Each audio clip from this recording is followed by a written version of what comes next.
सहजता हमारा स्वभाव है और मन हमेशा इस सहजता को अशांत करने की कोशिश करते रहता है। और अगर हम शांत हो जाते हैं तो कुछ भी चीज़ बाकी नहीं रहता है। यही अंतिम निष्कर्ष है, यही अंतिम साधन है और यहीं तक पहुंचना सबसे बड़ा धर्म है। अब इस सहजता को गेन करके और शांति तक पहुंचा जा सकता है, लेकिन इस चीज में बाधा सबसे बड़ी जो डालता है वो है मन। तो बाधा क्या डालता है? तो मन सबसे पहले कामना को प्रस्फुटित करता है, और कामना जब प्रस्फुटित होगी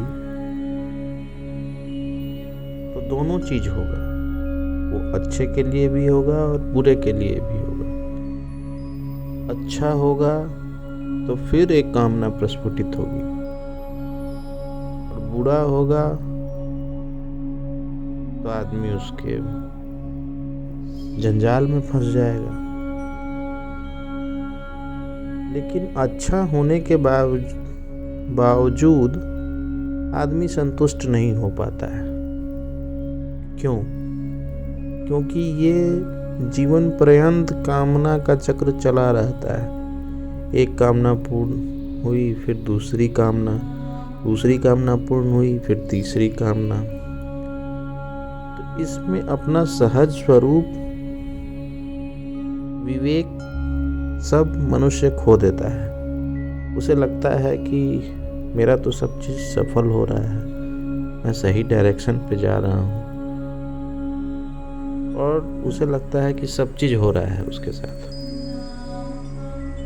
और दूसरा केस है कि जब आप दुखी होते हैं तो आपको लगता है कि मेरा कोई कामना पूर्ण नहीं हो रहा है, और आप दुखी होते जाते हैं।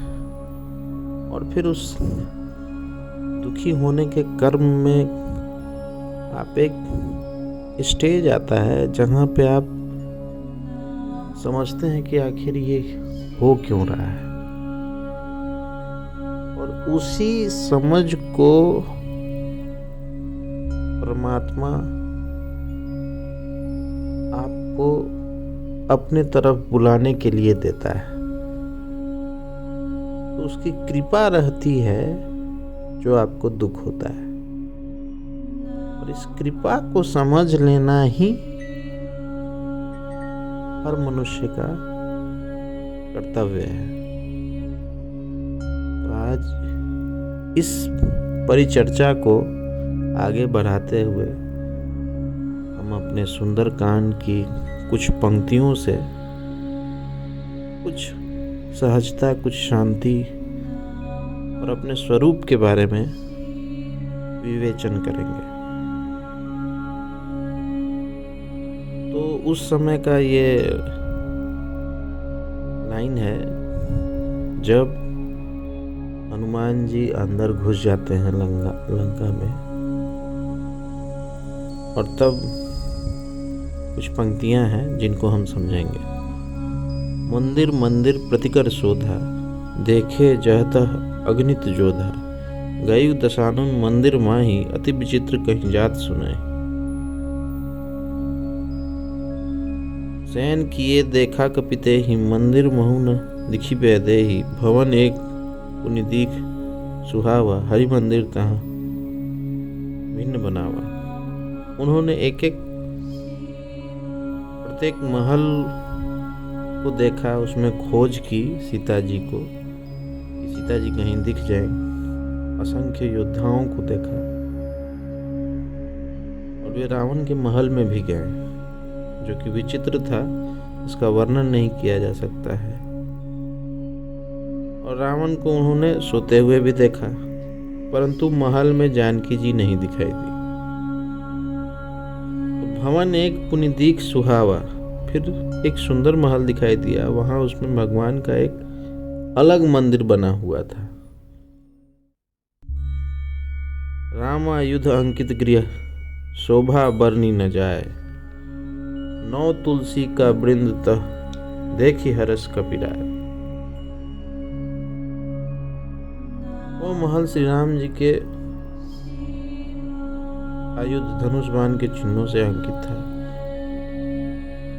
उसकी शोभा वर्णन नहीं की जा सकती। वहां नवीन नवीन तुलसी के वृक्ष समूहों को देखकर कपिराज श्री हनुमान जी हर्षित हुए। लंका निशिचर निकट निवासा, यहाँ कहाँ सज्जन कर पासा। मन महु तरक करे कपिलागा, तेहि समय विभीषण जाल। और लंका तो राक्षसों का समूह है। यहाँ साधु कैसे हैं? ये सब उनके आंतरिक मन में चल रहा है, इफ एंड बट जिसे कहते हैं, और वो तर्क कर रहे हैं। उसी समय विभीषण जी जाग गए। राम राम तेहि सुमिरन किन्ना, हृदय हरस कपि सज्जन जिन्ना। यही सन हठी करहु पहचानी, साधु ते होई न कारज हानि। उन्होंने विभीषण के द्वारा राम नाम का उच्चारण सुना और हनुमान जी उन्हें सज्जन समझने लगे और वो हृदय में हर्षित हो गए। और उन्होंने सोचा कि मैं अपना परिचय इन्हीं को दूंगा और इनसे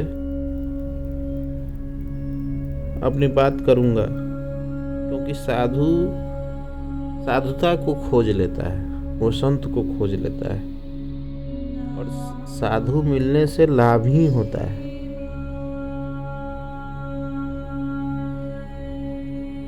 अब ये तो सुंदरकांड के पंक्तियों का अर्थ है। अब हम इस अर्थ का विवेचन करते हैं। इस कलयुग में बहुत सारे घर ऐसे हैं जहाँ सब चीज होता है, नियम कानून सब चीज होता है, लेकिन शांति नहीं दिखती है, अशांति रहती है। क्यों? क्योंकि वे कामना पूर्ति के लिए प्रभु को याद करते हैं। मेरी ये कामना पूर्ण हो जाए, और इसके लिए प्रभु को याद किया जा रहा है, एक एक कामना के लिए, एक एक कामना के लिए। तो उस कामना पूर्ति करने के दरमियान अगर किसी का कामना पूर्ण हो जाता है तो फिर वहां पूजा का मतलब दूसरा समझ लिया जाता है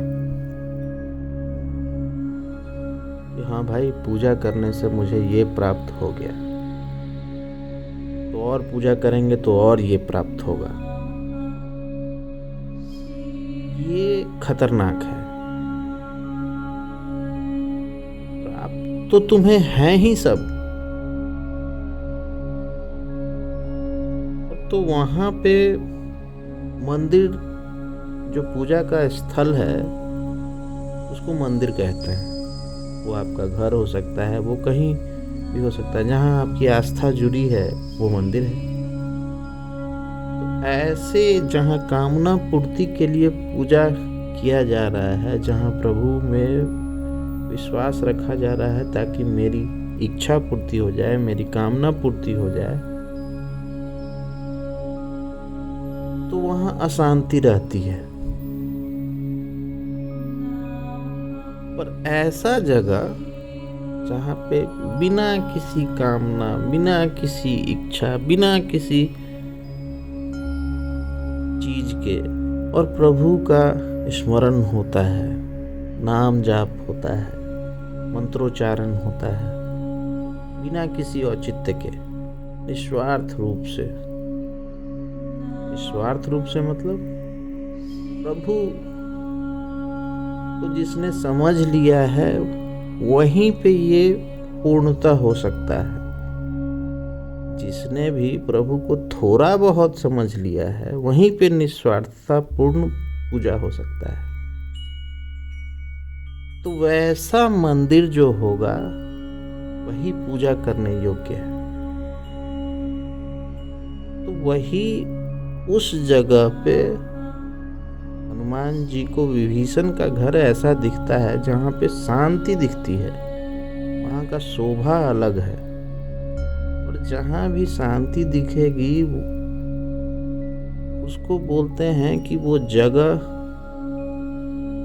प्रभुमय हो जाता है, प्रभुता से भर जाता है, वो दूर से पहचाना जाता है। ये एक चीज है।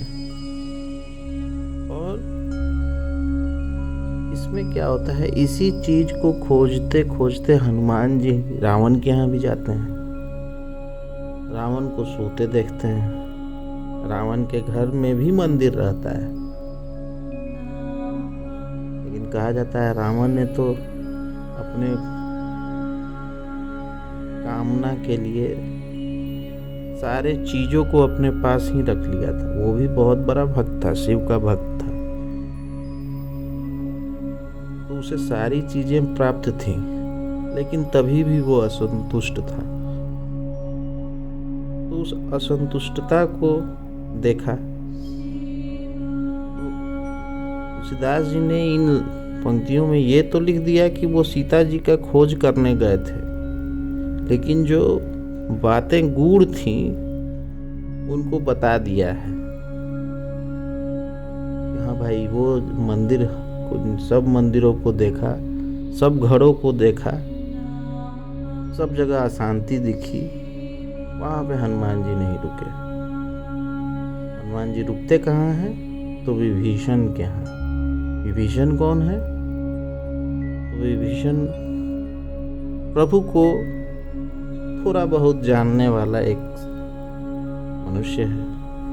वो प्रभु का नाम जाप कर रहा है, प्रभु का स्मरण कर रहा है, और बिना किसी भाव के कर रहा है, उसने कामना नहीं रखी। तो पूजा का भी स्टेज होता है। आप कामना पूर्ति के लिए ही पूजा शुरू करते हैं, ये एक्सेप्टेड है, ये सब कोई जान रहा है। लेकिन पूर्ति करते करते करते करते एक स्टेज आपको आना चाहिए जहां कोई कामना ना रहनी चाहिए। वहीं पे आप असली पूजा को समझ पाएंगे और परमात्मा की शक्ति को जान पाएंगे और परमात्मा को जान लेंगे कि परमात्मा सब जगह है, चराचर में है, मेरे अंदर भी है। और ये खोज के रास्ते में बढ़ जाना ही बहुत बड़ी बात है। क्या मिलेगा क्या नहीं मिलेगा, ये सोच निकल जाती है और आप हनुमान की तरह हो जाते हैं। हनुमान सर्व संतुष्ट है, उनकी भक्ति में संतुष्टता है। वो हर चीज को प्रभुमय समझते हैं, प्रभु का आशीर्वाद समझते हैं, और प्रभु का कार्य करने के लिए उन्होंने अपना सर्वस्व समर्पित कर रखा है। और वो अभी तक हैं, वो साक्षात हैं। और प्रभु का जो अंश हम लोग में भी व्याप्त है, उसके अंधकारों को दूर करने के लिए विभिन्न तरीकों से सामने आते हैं, प्रकट होते हैं और गुरु के रूप में गाइड करते हैं, पथ निर्देशित करते हैं कि ये पथ प्रभु की तरफ जाएगा। तो जब ये पथ को हम जान लेंगे पथ जानने के बाद हमारे अंदर सहजता आएगी। हम समझ जाएंगे कि ये सुख दुख, ये जो भी क्रियाएं हैं, उन सब से परे है ये बात, ये पथ। और उस पथ पे चलने का नाम ही भक्ति मार्ग है। और उस भक्ति मार्ग पे आप चल लेते हैं, बस इतने में ही संतुष्टि है। तो संतुष्टि को खोजिए, उस आनंद को खोजिए, ताकि आप हमेशा से उस परमानंद की स्थिति में लीन हो जाए। और यही परमानंद की स्थिति सबसे बड़ी सत्यता है। तो आज के लिए बस इतना ही। ओम हंग हनुमंते वायुपुत्राय पंचमुख हनुमते नमः।